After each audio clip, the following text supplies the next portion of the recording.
ಅರ್ಜುನ್ ಅವರೇ, ನೀವು ಗದರ್ತಾ ಇದ್ದೀರಾ? ಅಯ್ಯೋ, ಪ್ರಪಂಚದಲ್ಲಿ ಯಾವ ಗಂಡನಿಗೆ ತಾನೇ ಹೆಂಡತಿನ ಗದರೋ ಧೈರ್ಯ ಇರುತ್ತೆ ಹೇಳಿ? ಇಷ್ಟಕ್ಕೂ ಗದರಿದ್ರು ಹೆದರ್ತೀರಾ ನೀವು? ಹೆದ್ರಲ್ಲ,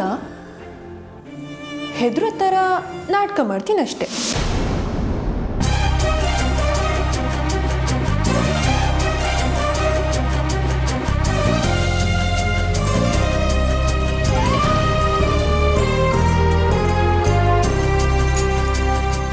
ಅಮೃತವ್ರೆ, ನಮ್ಮಿಬ್ರು ಜೋಡಿ ಎಷ್ಟು ಚೆನ್ನಾಗಿದೆ ಅಲ್ವಾ? ನನ್ನ ಮನ್ಸು ನಿಮಗೆ ಅರ್ಥ ಆಗುತ್ತೆ, ನಿಮ್ಮ ಮನ್ಸು ನನಗೆ ಅರ್ಥ ಆಗುತ್ತೆ. ಹೀಗೆ ಜೀವನ ಪೂರ್ತಿ ನಿಮಗೆ ನಾನು, ನನಗೆ ನೀವು, ಹೀಗೆ ನಕ್ಕೊಂಡು ಜೀವನ ಪೂರ್ತಿ ನಿಮ್ಮ ಜೊತೆ ಕಳಿಬೇಕು ಅಂತ ಆಸೆ ಕಣ್ರಿ. ಅರ್ಜುನ್, ನಿನ್ನ ಆಸೆ ನೆರವೇರತ್ತಪ್ಪ. ಯಾಕಂದ್ರೆ ನಿಮ್ಮಿಬ್ಬರದು ಪವಿತ್ರವಾದ ಪ್ರೀತಿ. ಅದಕ್ಕೆ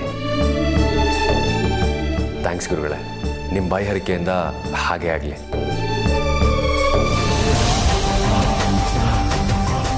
ಅಮೃತ, ಮಾವ ಇಲ್ಲ ಅತ್ತೆ, ಗುರುಗಳು ಮಾವನ್ನ ಮಾತಾಡ್ಸ್ಕೊಂಡು ಹೋಗ್ಬೇಕು ಅಂತ ಬಂದಿದ್ದಾರೆ.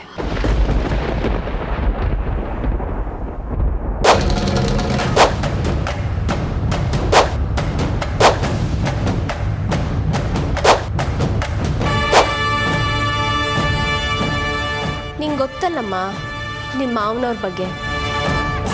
ಒಂದು ಕಾಲು ಮನೇಲಿದ್ರೆ ಇನ್ನೊಂದು ಕಾಲು ಆಫೀಸಲ್ಲಿರುತ್ತೆ. ತಿಂಡಿನೂ ತಿಂದೆ ಅದ್ಯಾವುದೋ ಮೀಟಿಂಗು ಅಂತ ಅರ್ಜೆಂಟಾಗಿ ಹೊರಟೋದ್ರು. ಆರೋಗ್ಯದ ಬಗ್ಗೆ ಒಂಚೂರು ಗಮನನೇ ಇಲ್ಲ ನಿಮ್ಮ ಮಾವಂಗೆ.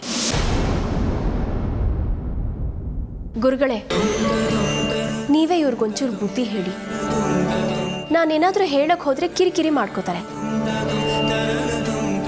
ನಾನು ಹೇಳೋದ್ರಲ್ಲಿ ಏನಾದರೂ ತಪ್ಪಿದೆಯಾ?